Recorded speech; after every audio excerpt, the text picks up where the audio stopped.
Thank you to the three experts. Now we move over to representatives of religious communities that are victims of persecution in China. I want to start with the Uyghur Human Rights Project, co-sponsor this lunch. This is Nury Turkel, right? Am I saying that right? This one? It's working. Is it? Sorry, how about now? Sorry. That's fine, yep. You guys, you can sit here and use these microphones or speak up here, it's up to you. But we're going to go with Nury Turkel first, the Human Rights Project, then we can go with Larry Liu, Dr. Larry Liu, Falun Gong, and then we'll go with Zhen Qing of Church of Almighty God, and then we can have a discussion about solutions. But first to you, Nury.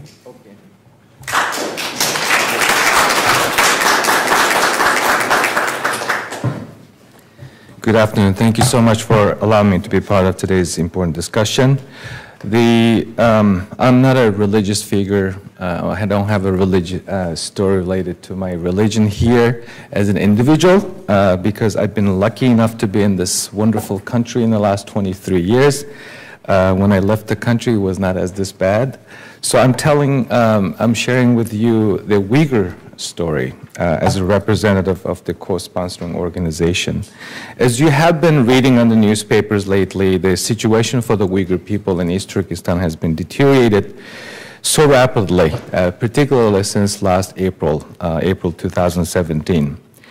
And the people in the civilized world are gradually starting to understand the Uyghurs' dire situation, and particularly the newspaper articles being published in the United States likening the Uyghur situation to the internment camps, the Soviet-style gulags, and about 10% of the population reportedly being detained in the so-called re-education camps in the Uyghurs' homeland.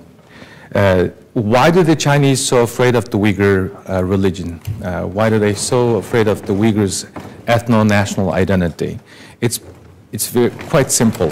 I hope I'm not making it more rational, sound like a rational approach for the Chinese, on the Chinese government's perspective. Simply put, the Uyghur religious freedom, Uyghur religious identity, and ethno-national identity have been perceived by the Chinese government since the 90s as a stumbling block to forced assimilation and also a potential political threat. So the existence of the Uyghur identity, the daily practices of Uyghurs, peaceful religious practices, have been seen as a problem. Chinese have used what's called a carrot and stick in the 80s, allowed some mosques to be built and allowed some religious freedom. But since the collapse of the Soviet Union in the 90s, and particularly since 9/11, Chinese government have opportunistically used the war on terrorism as an excuse to crack down on Uyghurs' religious freedom. Let's move forward to the events taking place in the last year and so.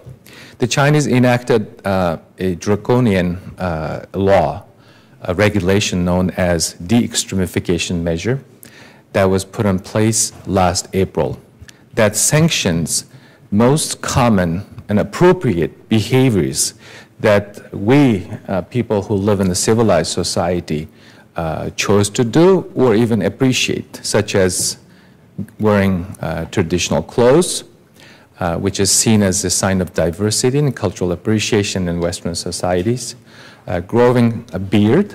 Put in perspective, as those of you who watched soccer and football, notice in the last couple of years, some of the European soccer players growing beard. If they happen to be in the Uyghurs' homeland, East Turkestan, that might be in trouble. And adhering to Islamic diet, like the Jewish people, Uyghur people follow halal food. Jews follow kosher. And Uyghur people have chosen to stay within the family when it comes to marriage. That has also been seen as extreme behaviors.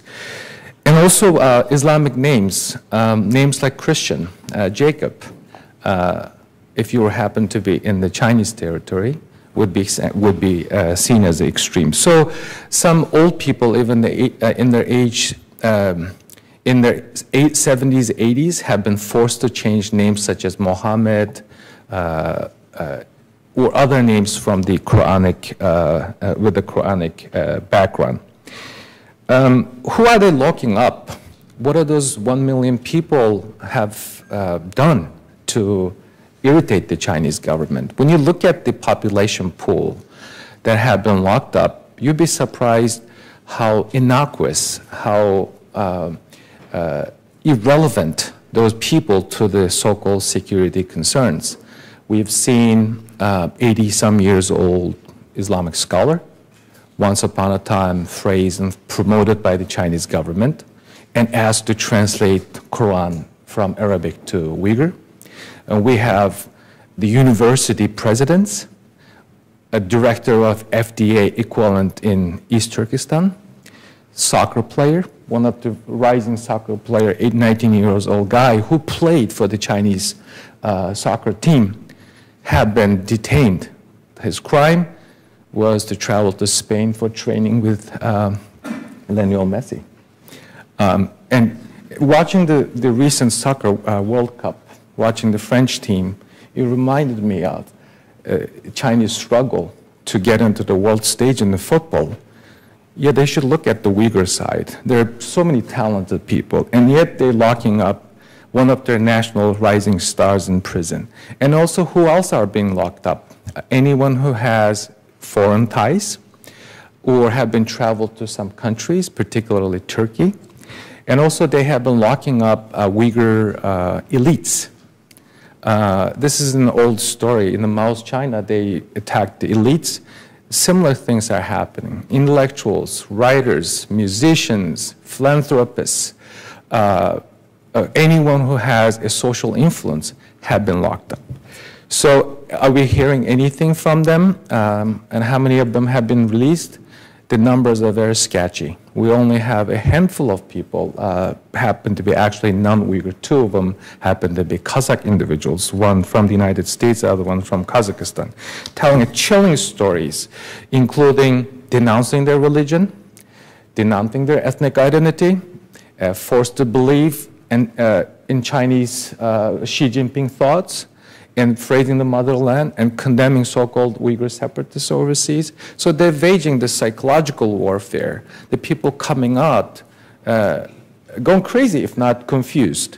And also we've been hearing people leaving the camp as a dead person. So it has been very, very chilling. And you know, we live in a society we all know never again. And I'm surprised that people in the civilized world, our government here in the United States, have not been outspoken enough. And finally, I'd like to bring up, I'll be happy to discuss more specifics with you in the Q&A session, but recently, former Secretary of State Madeleine Albright said, when you see something, say something. And saying something is not enough, do something. So I challenge all of you to do something for the Uyghur people. Thank you very much.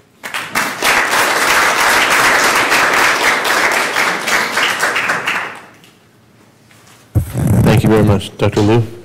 Thank you, Alex. How about any recommendations over here from Nury or Dr. Liu? Well, thank you very much for the opportunity to make a recommendation. I have a rather different approach when it comes to China on the Uyghur Islam issue. I'd like to get our president, our government to group up with like-minded governments, or maybe governments that have a little bit more practical influence over China. We all know that President Trump enjoys very close relationship with Saudi King Solomon. And King Solomon almost have the type of influence that one might imagine when it comes to Muslim people's religious freedom in China. If the United States government at least convince its Muslim allies to speak in one voice, even though those Muslim countries are not really a beacon of democracy and human rights. But when it comes to China, there's a potential opportunity for President Trump to use its influence, particularly on to start, they can focus on one issue, removing the quota on Hajj pilgrimage that Saudi Arabia, for example, could do. And also, like the Cold War period, the United States should team up with like-minded governments. I commend Secretary Pompeo doing exactly that this week. There should be a follow-up specific on concrete, coherent steps. Having this meeting this week in Washington is important, but what will be done afterwards is more important. So I call on Secretary Pompeo to use this opportunity to use whole government, like-minded people approach. And finally, United States has a very important tool at its disposal, Global Magnitsky Act. A senior official, Ms. Stone, and Ambassador Brumback recently said in public that United States government is willing to use Global Magnitsky Act to punish those human rights abusers in China. They will understand Global Magnitsky Act very well, like the way that Putin's henchmen understood and upset with the original Magnitsky Act. So that's one way to deter the ongoing human rights abuses. And then finally, United States Congress, we're sitting in this building, cannot think of any more appropriate place to say this. I am disappointed, as many as my fellow Uyghur Americans have, that the United States Congress, even though it's been almost 2 years since this mass incarceration has taken place, have not even issued a resolution. A single resolution, if it's not a concurrent resolution, is a possibility. We have already a very powerful statements being made by Senator Marco Rubio and others. It is urgent, and it's time to do at least a resolution, if not a binding legislation to give mandate to the administration to do more specific steps. Thank you. Dr. Liu?